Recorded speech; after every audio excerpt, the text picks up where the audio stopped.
Hey everyone, it's Frank here, and listen, if you're getting Social Security SSDI or SSI deposited into your bank account, you need to hear this right now. This is coming across the entire country, impacting millions upon millions of beneficiaries and their benefit payments. Banks are making some major changes that could cost you $10, $15, even $20 or more per month. And I want to make sure you know exactly what's happening so you can protect yourself and your money. I've got an article here that breaks all this down, and I'm going to walk you through the key details that matter most to you. So stick with me through this whole video because I promise this affects your wallet directly. Now, before we dive in, drop a comment down below. I'd love to hear from you. Do you enjoy your financial institution, your bank, wherever you have an account? Do you like them? Do you feel like you have a great relationship with them? Are you happy having an account there? Or are you one of those people who completely despises their bank? I want to be fair with you. I have a couple different bank accounts myself. I don't know why I have multiple accounts, but I do. One I'm like, yeah, they're fine, and the other one not really a fan whatsoever at all. So I'd love to hear your experience down below. And if you're new here, welcome to Retirees Info. I'm Frank, and I've spent years breaking down government benefits, financial assistance, and money-saving strategies in plain English. No confusing jargon, no corporate speak, just real talk about what matters to people living on fixed incomes and tight budgets. Here's what we're covering today. I'm going to show you exactly what changes banks are making, why it's happening, who's getting hit the hardest, and most importantly, what you can do about it to avoid these fees and charges. Because at the end of the day, every single penny, every single dollar counts when you're living on benefits. So, who needs to pay attention? If you're receiving Social Security retirement benefits, Social Security disability insurance, or supplemental security income, this is for you. That means seniors who are retired and living on fixed incomes, disabled individuals relying on SSDI or SSI, people getting maybe $900, $1,000, $2,200, $2,000 per month.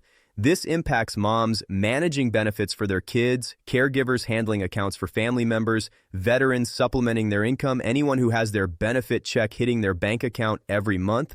And here's the thing, once we link our account to Social Security for direct deposit, most of us don't want to touch it, right? You set it up once, it's like set it and forget it, just leave it alone, don't mess with it. But now these bank changes are forcing us to pay attention whether we want to or not. All right, so what exactly is happening? Banks across the country are making several changes that are going to hit beneficiaries hard, and I'm going to break down each one so you know what to watch for. Here's the big one. A lot of banks have been offering free checking accounts, free savings accounts. You walk in and they say, hey, would you like the free account or do you want to pay for an account on a monthly basis? I always choose the free accounts. I don't know why I would ever want to pay for a bank account. That seems like the most ridiculous thing in the world. Yeah, I'm going to pay $5 or $10 or $20 a month just to have a bank account. I don't think so, but that's just my opinion. Well, guess what's happening across the country? Banks are phasing out these free account options and transitioning them into paid accounts. We're talking $5, $10, $15, $20 or more per month that they're now requiring people to pay just to have an account at that institution. And who does this hurt the most? Beneficiaries. People who only have a small balance in their account. Why would you pay $10 a month to keep an account with maybe $50 or $100 in it? It makes no sense. For example, one of my bank accounts, I literally have 3 cents in it. 3 cents. That's my running balance. True story. Why on earth would I pay a monthly fee for that? Here's another one. You've probably seen this too. A lot of times banks offer these free accounts and say, oh, it has no minimum balance. I like that. I would gladly take a no minimum balance account where I'm not required to keep hundreds or thousands of dollars sitting there. But now banks are eliminating these no minimum balance options. They're saying, hey, you need to keep a minimum balance of $500, $1,000, $5,000, $10,000, sometimes as low as $100, depending on the account tier in the bank. And if you drop below that balance, they assess you a fee. You've dropped below the minimum, you get charged a fee. I'm always like, why would I want to put myself in that position?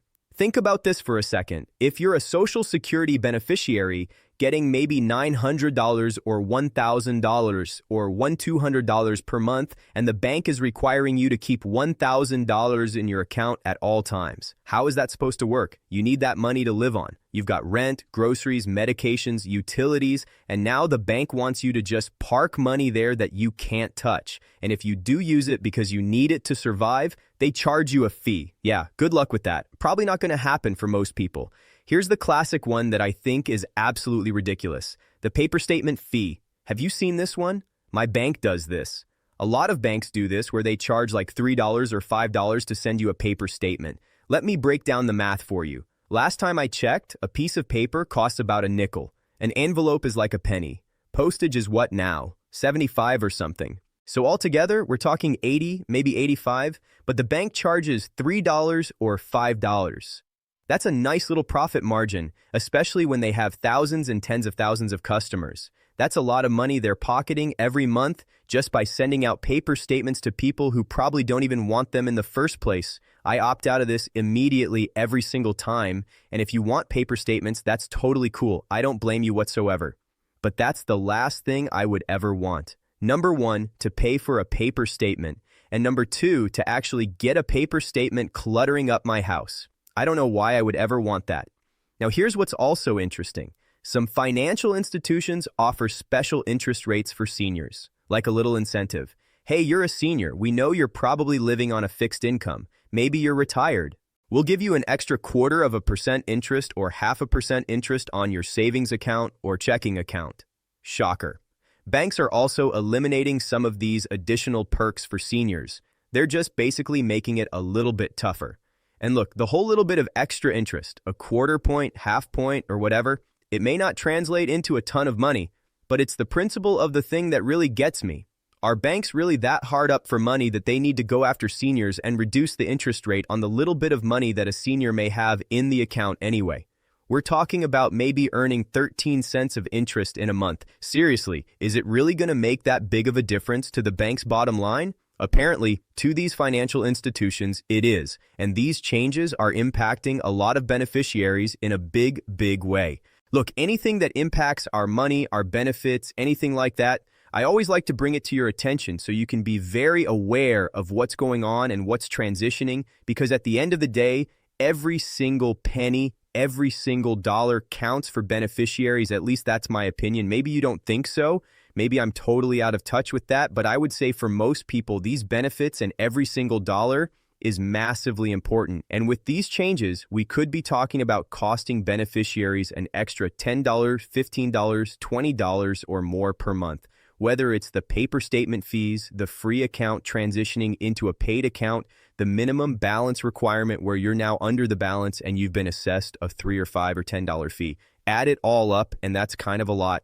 To a beneficiary living on a fixed income, $10, $15, $20 plus dollars a month is money that doesn't need to be spent on bank fees, but it's more money going to the bottom line of the bank. Okay, but here's the good news. You're not stuck. You have options, and I'm going to tell you exactly what to do. Option 1, switch to a credit union. Credit unions are member-owned, not profit-driven like big banks.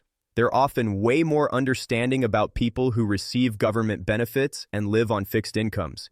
Many credit unions still offer truly free checking accounts with no minimum balances and no monthly fees. Look for credit unions in your area and ask specifically about their accounts for benefit recipients or seniors. Option 2, Direct Express. This is a prepaid debit card program specifically for federal benefit recipients. There are no credit checks, no minimum balance requirements, no monthly fees, and no risk of your account being closed or charged fees just because you only receive benefits. This is designed exactly for people in your situation. Option 3, review your current account. Call your bank right now. Ask them specifically, is my account being changed to a paid account? What are the new minimum balance requirements? What fees am I currently being charged? Do you have any free options for Social Security beneficiaries? Get this information in writing if possible, or at least take notes with the date and who you spoke with. Option 4, opt out of paper statements. Go online or call your bank and immediately opt out of paper statements. Switch to electronic statements. It's free, it's instant, and you're not paying $3 to $5 per month for something you don't need. Option 5, set up account alerts. Most banks let you set up text or email alerts for your balance. Set an alert for when your balance drops below a certain amount so you never accidentally go below a minimum and get hit with a fee. Here are your action steps. Don't wait on these. Step 1. Check your bank statements from the last few months. Look for any new fees that have appeared. Paper statement fees, monthly maintenance fees, minimum balance fees. Circle them, add them up. That's money you might be able to save. Step 2. Call your bank this week. Ask about any upcoming changes to your account. Banks are required to notify you of changes, but sometimes those notices get lost in the mail or buried in fine print. Step 3. If your bank is implementing fees you can't avoid, start researching alternatives. Look at credit unions. Look at Direct Express. Talk to other beneficiaries about what banks they use. Step 4. Before you switch banks, make sure you understand the timing. You don't want to change a direct deposit and then have your benefit payment get lost or delayed. Contact Social Security first to update your direct deposit information properly. Step 5. Keep documentation of everything. Save letters from your bank. Keep records of phone calls. Save your bank statements. If there's ever a dispute about fees, you'll need this documentation. Look, I know this is frustrating. You're already dealing with enough. Living on a fixed income, managing your benefits, trying to make ends meet, and now banks are making it harder and more expensive just to have a basic checking account.